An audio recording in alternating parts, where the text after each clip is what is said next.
जय श्री राधे कृष्ण। दोस्तों व्यक्ति को हमेशा ऐसे कर्म करने चाहिए जिससे वह किसी के काम आ सके।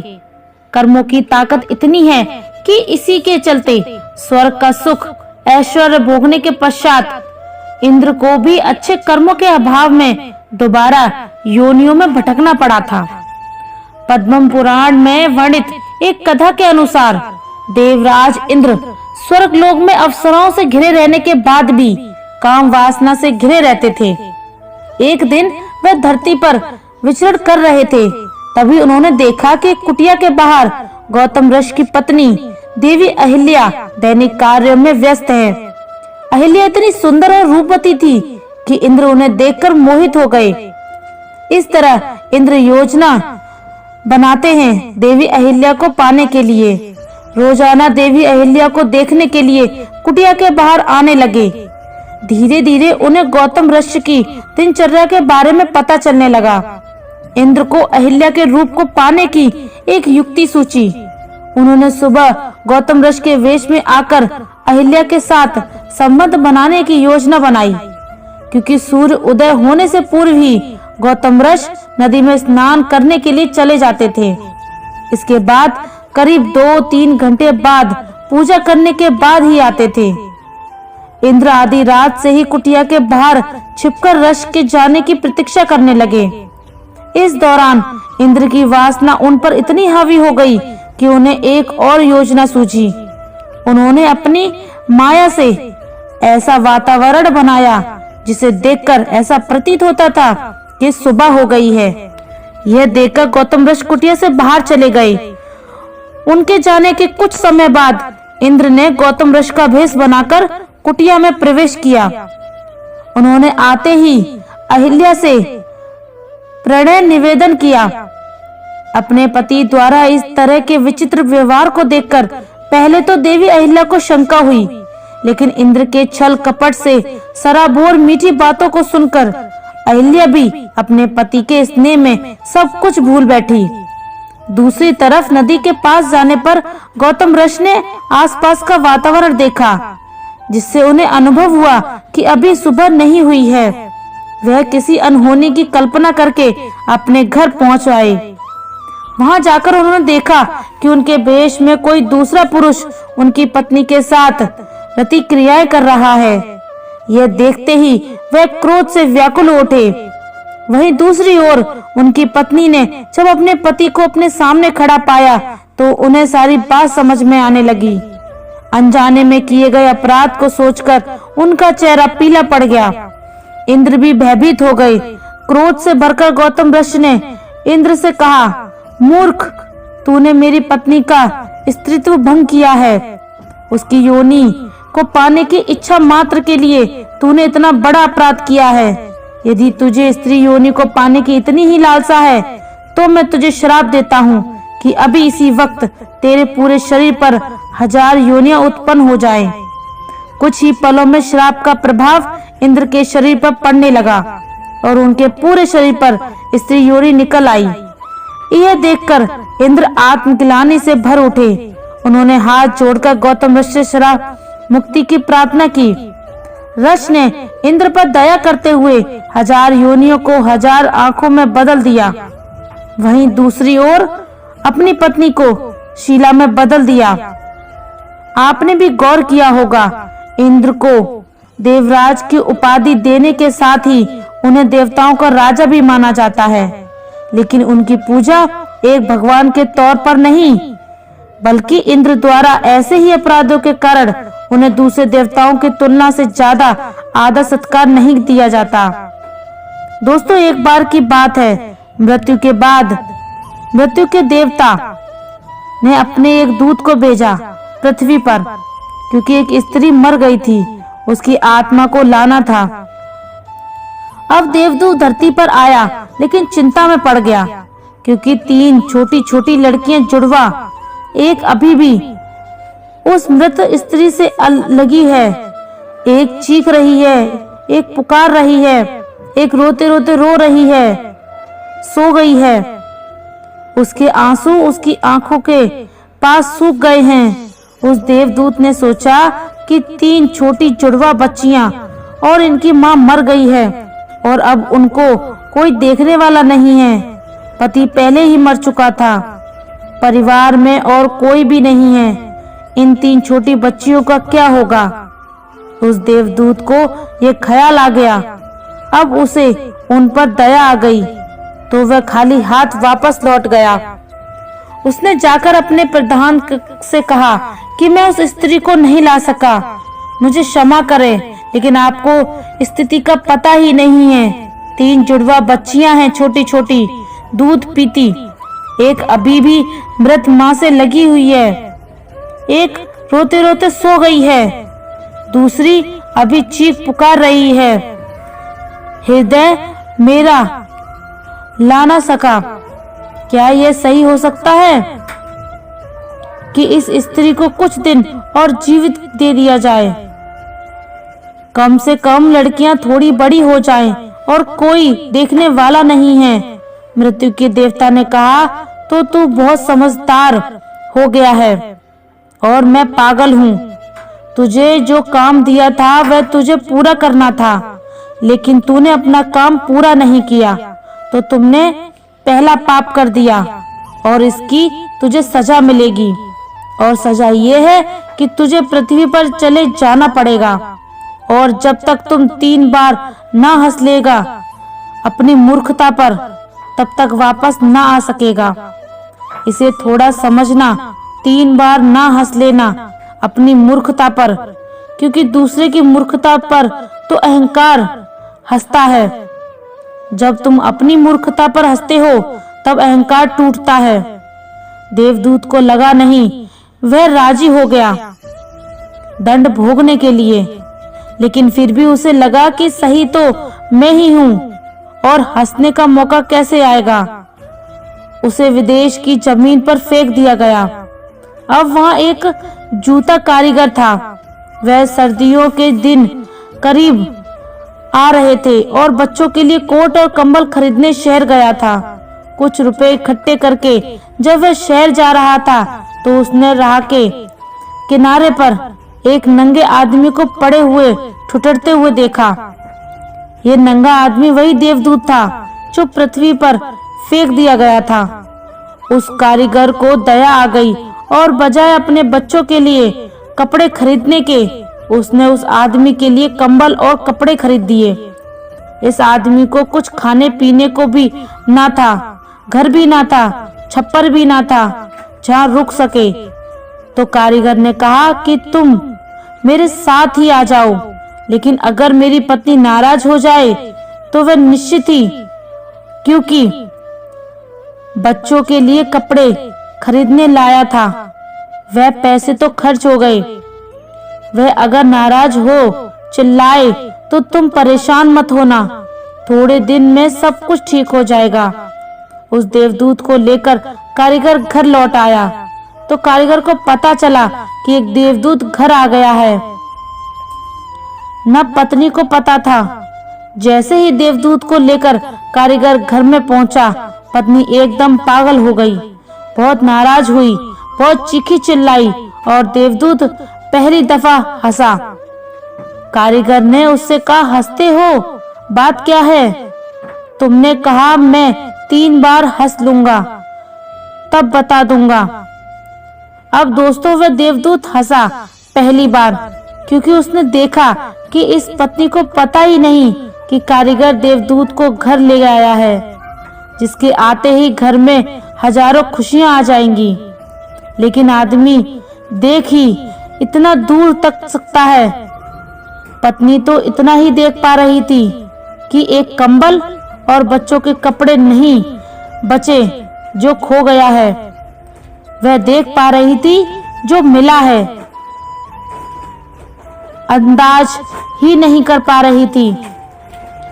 मुफ्त घर में देवदूत आ गया है, जल्दी ही, क्योंकि वह देवदूत था। 7 दिन में ही उसने जूता कारीगर का सब काम सीख लिया और उसके जूते इतने प्रसिद्ध हो गए कि कारीगर महीनों के भीतर धनी होने लगा। आधा साल होते होते तो उसकी ख्याति सारे लोक में पहुंच गई कि उस जैसा जूता बनाने वाला कोई भी नहीं, क्योंकि वह जूते देवदूत बनाता था। सम्राटों के जूते वहां बनने लगे। धन अपारंपार बरसने लगा। एक दिन सम्राट का आदमी आया और उसने कहा कि यह चमड़ा बहुत कीमती है, आसानी से मिलता नहीं, कोई भूल चूक नहीं करना, जूते ठीक तरह से बनने हैं और ध्यान रखना जूते बनाने के हैं, स्लीपर नहीं, क्योंकि इस देश में जब कोई आदमी मर जाता है तब उसको स्लीपर पहनाकर मरघट तक ले जाते हैं। कारीगर ने भी देवदूत से कहा कि स्लीपर मत बना देना, जूते बनाने हैं, स्पष्ट आज्ञा है, और चमड़ा ही अगर कोई गलती हो गई तो हम मुसीबत में फंस जाएंगे। लेकिन फिर भी देवदूत ने स्लीपर ही बनाई। जब कारीगर ने देखे कि स्लीपर बने हैं तो वह क्रोध से आग बबूला हो गया। वह लकड़ी उठाकर उसको मारने को तैयार हो गया कि तू हमारी फांसी लगवा देगा, और मुझे बार बार कहा कि स्लीपर बनाने ही नहीं है, फिर स्लीपर क्यों बना दिए। देवदूत फिर खिलखिलाकर हंसा। तभी आदमी सम्राट के घर से भागा हुआ आया। उसने कहा, जूते मत बनाना, स्लीपर बनाना, क्योंकि सम्राट की मृत्यु हो गई है। भविष्य अज्ञात है, सिवाय उसके और किसी को ज्ञात नहीं, और आदमी तो अतीत के आधार पर निर्णय लेता है। सम्राट जिंदा था, जो जूते चाहिए थे, मर गया तो स्लीपर चाहिए। तब वह कारीगर उसके पैर पकड़कर माफी मांगने लगा कि मुझे माफ कर दे, मैंने तुझे मारा। पर उसने कहा, कोई हर्ज नहीं है, मैं आपका दंड भोग रहा हूँ। लेकिन वह हंसा। आज दोबारा कारीगर ने फिर पूछा कि हंसी का कारण। उसने कहा कि जब मैं 3 बार हंस लूं। अब वह दोबारा हंसा, इसलिए कि भविष्य हमें ज्ञात नहीं है, इसलिए हम आकांक्षाएं करते हैं जो कि व्यर्थ है। हम अभी पसाए करते हैं जो कभी पूरी ना होगी। हम मांगते हैं जो कभी नहीं घटेगा, क्योंकि कुछ और ही घटना तय है। इससे बिना पूछे हमारी नियति घूम रही है और हम व्यर्थ ही बीच में शोरगुल मचाते हैं। इसलिए स्लीपर और हम जूते बनवाते हैं। मरने का वक्त करीब आ रहा है और जिंदगी का हम आयोजन करते हैं। जो देवदूत को लगा कि वह बच्चियां, मुझे क्या पता भविष्य उनका क्या होने वाला है, मैं नाहक बीच में आया। अब ऐसे ही समय बीतता गया। अब तीसरी घटना घटी कि एक दिन 3 जवान लड़कियां आईं। उन तीनों की शादी हो रही थी और उन तीनों ने जूते के ऑर्डर दिए कि उनके लिए जूते बनाए जाएं। एक वृद्ध महिला उसके साथ आई थी जो बड़ी धनी थी। देवदूत पहचान गया, ये वही 3 लड़कियां हैं जिनको वह मृत माँ के पास छोड़कर आया था और जिनकी वजह से वह दंड भोग रहा है। वह सब स्वस्थ हैं, सुंदर हैं। उस देवदूत ने पूछा कि क्या हुआ, ये औरत कौन है। उस वृद्ध औरत ने कहा कि ये मेरी पड़ोसन की लड़कियां हैं। इनकी माँ गरीब औरत थी, उसके शरीर में दूध भी ना था, उसके पास पैसे लेते भी नहीं थे और 3 बच्चे जुड़वा हुए थे। वह इन्हीं को दूध पिलाते पिलाते मर गई। लेकिन जब मैंने इन्हें देखा तो मुझे दया आ गई। मेरे कोई बच्चे नहीं थे और मैंने इन तीनों बच्चियों को पाल लिया। अगर माँ जिंदा रहती तो ये तीनों बच्चियां गरीबी, भूख और दीनता और दरिद्रता में बड़ी होती। माँ मर गई, इसलिए ये बच्चियां तीनों बहुत ही धन वैभव से संपदा में पली और अब उसकी सारी संपदा ही यही 3 मालकिन हैं और इनका सम्राट के परिवार में विवाह हो रहा है। देवदूत तीसरी बार हंसा और कारीगर को उसने कहा कि ये 3 कारण हैं। भूल मेरी थी, नियति बड़ी है और हम उतना ही देख पाते हैं जितना देख पाते हैं। जो नहीं देख पाते बहुत विस्तार है उसका, और हम जो देख पाते हैं उससे हम कोई अंदाजा नहीं लगा सकते। जो होने वाला है, जो होगा, मैं अपनी मूर्खता पर 3 बार हंस लिया हूँ। अब मेरा दंड पूरा हो गया और अब मैं चाहता हूँ तुम अगर अपने को बीच में लाना बंद कर दो तो तुम्हें मार्गों का मार्ग मिल जाएगा। फिर असंख्य मार्गों की चिंता न करनी होगी। छोड़ दो उस पर वह जो करवा रहा है, जो उसने अब तक करवाया है उसके लिए धन्यवाद। जो अभी करवा रहा है उसके लिए धन्यवाद। जो वह कल करवाएगा उसके लिए धन्यवाद। जो तुम बिना लिखे चेक धन्यवाद कर दो, उसे दे दो। वह जो भी हो, तुम्हारे धन्यवाद में कोई फर्क नहीं पड़ेगा। अच्छा लगे बुरा लगे, लोग भला कहे बुरा कहे, लोगों को दिखाई जो भी देगा, दुर्भाग्य या सौभाग्य, ये सब चिंता तुम मत करना। हिंदू पुराणों और वेदों में मनुष्य को अपनी 5 इंद्रियों को नियंत्रण में रखकर कर्म करने की सलाह दी गई है। इसके पीछे कारण ये है कि इंद्रियों को नियंत्रण न कर पाने की स्थिति में मनुष्य अपने कर्मों में विमुख होकर पाप की ओर चला जाता है, क्योंकि इंद्रियां केवल तृप्ति चाहती हैं।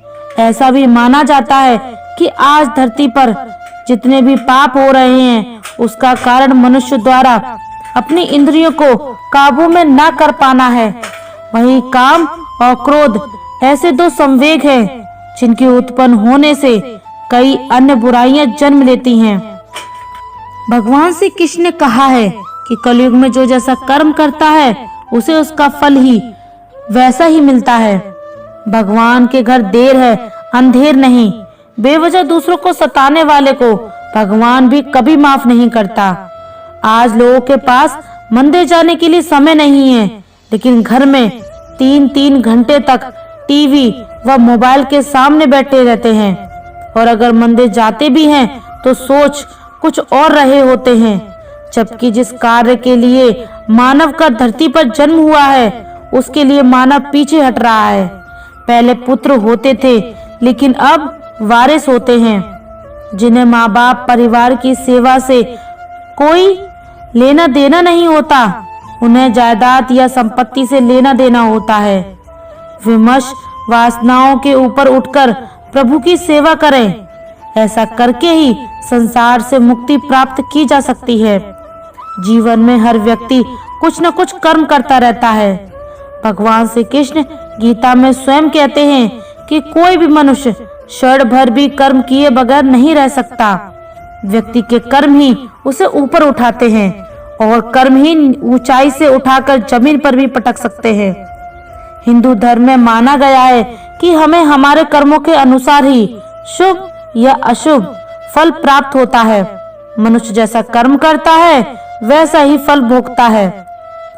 इन फलों का निर्धारण समय खुद करता है, इसलिए व्यक्ति को सोच समझकर ही अपने कर्म करने चाहिए। कर्म नियमों के अनुसार कर्म का योग ही ईश्वर है, इसलिए ईश्वर से नहीं बल्कि अपने बुरे कर्मों से डरना चाहिए, क्योंकि ईश्वर आपको माफ कर सकते हैं लेकिन आपके बुरे कर्म आपको कभी माफ नहीं कर सकते। हम अच्छे कर्मों के सहारे स्वर्ग में जा सकते हैं, वहीं बुरे के द्वारा व्यक्ति को नरक की यातनाएं झेलनी होती हैं। जिस व्यक्ति की सोच जैसी होती है उसके कर्म वैसे ही होते हैं। अगर व्यक्ति अपने कर्मों से ही दोस्ती कर लेता है तो वह हमेशा फायदे में रहता है। कर्म नियमों के अनुसार व्यक्ति को हमेशा कर्म करते रहना चाहिए। ऐसा करने से जिंदगी आपको खूबसूरत मौके देती रहेगी। तो दोस्तों, ऐसे ही वीडियो और पाने के लिए हमारे चैनल को सब्सक्राइब करें और वीडियो को लाइक करें। धन्यवाद। जय श्री राधे कृष्णा।